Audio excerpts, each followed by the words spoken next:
प्रधानमंत्री नरेंद्र मोदी से 1 घंटे की मुलाकात, बीजेपी अध्यक्ष जेपी नड्डा से 1.25 घंटे की चर्चा और संघ प्रमुख मोहन भागवत से 45 मिनट की मीटिंग। 2.25 घंटे की इन 3 अलग अलग मुलाकातों ने योगी आदित्यनाथ को उपचुनाव से पहले ऐसा मंत्र दिया है जिसने अखिलेश कैंप में खलबली मचा दी है।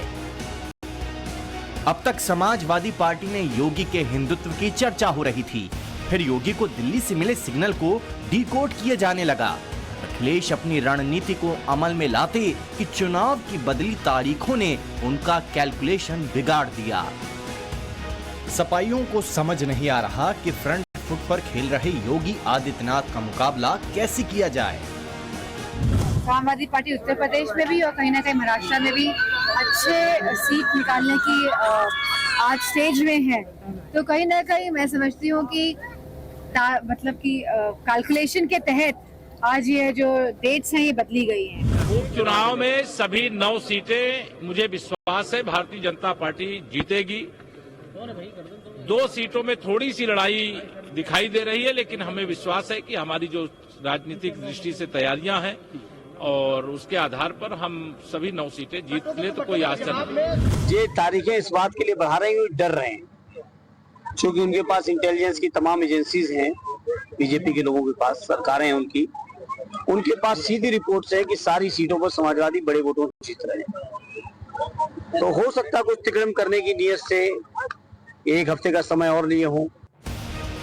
चुनाव की तारीख भले ही बदल गई, लेकिन योगी की स्ट्रैटेजी एकदम क्लियर है।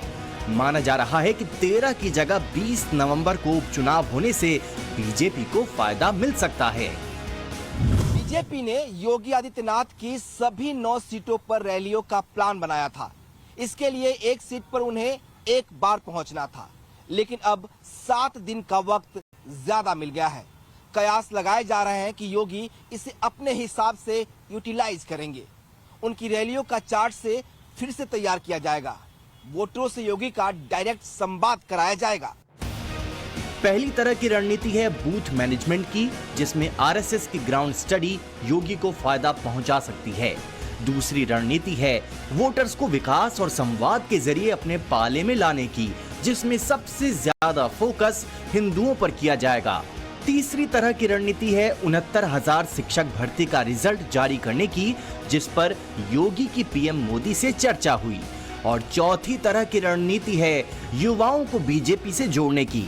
इस कड़ी के तहत योगी ने 53,000 नियुक्ति पत्र चुनावी जिलों में बांटे। हालांकि चुनाव की तारीख को बदलने की डिमांड सिर्फ बीजेपी की ओर से ही नहीं की गई थी। कांग्रेस, बीएसपी और आरएलडी की ओर से भी चुनाव आयोग को बाकायदे चिट्ठी लिखी गई थी। तर्क दिया गया था कि कार्तिक पूर्णिमा के दिन गंगा स्नान को देखते हुए बड़ी संख्या में जो वोटर्स होंगे वो छूट जाएंगे, इसलिए चुनाव की जो तारीखें हैं उसको आगे बढ़ाया जाए। चुनाव आयोग ने जैसे ही 20 नवंबर का नोटिफिकेशन जारी किया, समाजवादी पार्टी के खेमे में एक बार फिर से मंथन का दौर शुरू हो गया। अखिलेश यादव की रैलियां कब कराई जाएं, ये डिटेल मंगवाई गई है। कौन कौन से मुद्दों को तूल देना है, इसका फीडबैक मांगा गया है। हालांकि उन्हें लोकसभा चुनाव की तरह राहुल गांधी का साथ मिलने के चांस बहुत कम है। अखिलेश यादव जब मंगलवार को गाजियाबाद में कार्यकर्ताओं से सीक्रेट मीटिंग करेंगे, तब राहुल गांधी रायबरेली में होंगे, लेकिन वो इंडिया गठबंधन के प्रत्याशियों के लिए वोट नहीं मांगेंगे। सूत्रों का कहना है कि राहुल कांग्रेस का एक भी कैंडिडेट नहीं होने की वजह से बहुत ज्यादा दिलचस्पी यूपी के उपचुनाव में नहीं ले रहे हैं, जिसका असर साइकिल छाप पार्टी पर पड़ रहा है। जितने भी पोस्टर समाजवादियों की तरफ से लगाए गए, उसमें कहीं भी राहुल नजर नहीं आए। समाजवादी पार्टी कार्यालय के बाहर हर रोज नए पोस्टर लगने लगे। एक पोस्टर और लगा जिसमें लिखा 9 का संदेश, 27 का जनादेश, पीडीए के अखिलेश। मतलब जो बांटने की सियासत है उसका जवाब पीडीए के जरिए और पीडीए को जोड़ने के जरिए दिया जा रहा है। लेकिन एक कदम बीजेपी के कार्यकर्ता और आगे बढ़ गए हैं। वाराणसी में पोस्टर लगाए गए हैं कि अगर हिंदू जाति वाले बटेंगे तो बांग्लादेश की तरह कटेंगे। काटने बांटने की बात नहीं करते। हम इतना जरूर कहते हैं कि अगर हम एकजुट रहेंगे तो चाहे वो पिछड़ों के अधिकार हों, अल्पसंख्यक के हों चाहे वो दलितों के हों, मजदूर किसानों के हों, छात्रों नौजवानों के हों, महिलाओं के हों, सबके अधिकार मजबूती से सरकारों को बनाए रखना होगा। योगी आदित्यनाथ के मिशन 9 में लखनऊ से लेकर दिल्ली तक बहुत फैक्टर जोड़े गए हैं।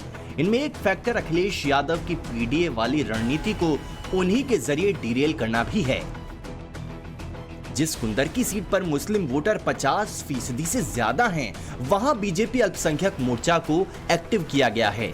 मुस्लिम नेताओं के जरिए ठाकुर कैंडिडेट के लिए वोट मंगवाया जा रहा है और जिस मीरापुर से आरएलडी प्रत्याशी चुनाव लड़ रहा है, वहां बीजेपी के लोकल नेताओं को मुसलमानों के बीच भेजा गया है। प्लान यही है कि समाजवादी पार्टी के वोटर को कंफ्यूज किया जाए, कांग्रेस की गैर हाजिरी में हिंदू वोट मिले ही मुस्लिम वोट में भी सेंध लगाई जाए।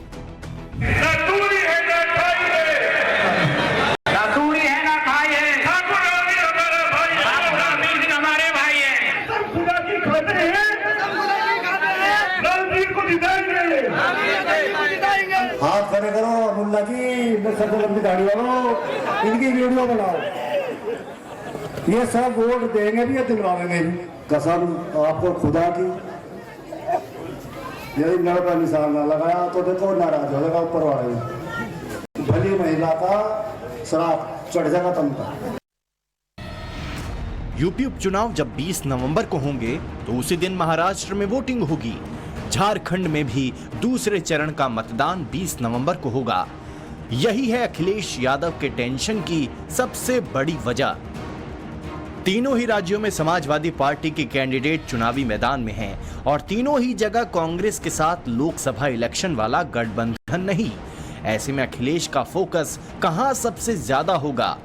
माना जा रहा है कि योगी आदित्यनाथ इसी का एडवांटेज उठाएंगे और वैसे भी यूपी में विधानसभा सीटों के उपचुनाव का इतिहास कहता है कि जब जब योगी ने मोर्चा संभाला है तब तब कमल खिला है। जून 2024 में शाहजहांपुर के ददरौल में मिली जीत भी योगी की मेहनत का नतीजा थी। इसी दौरान लखनऊ पूर्व सीट पर चुनाव हुए जहां बीजेपी को जीत मिली। मई 2023 में 96 और स्वार टांडा से बीजेपी की सहयोगी अपना दल ने डंका बजाया था। नवंबर 2022 में गोला गोकर्णनाथ में चुनाव हुआ तो बीजेपी को जीत मिली, जबकि घोसी, कैसडी और दूधी वो 3 सीटें हैं जहां बीते 2.5 सालों में समाजवादी पार्टी को सफलता मिली।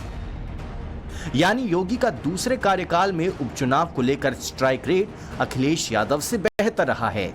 इसीलिए बीजेपी को उम्मीद है कि इस बार भी वो समाजवादी पार्टी को सभी 9 खानों पर चित कर देंगे। विधानसभा के उपचुनाव में जनता के बीच में है। चुनाव अच्छी स्थिति में है। भारतीय जनता पार्टी गठबंधन सहित सभी सीटों पर 9 की 9 सीटों पर भारतीय जनता पार्टी जीत रही है।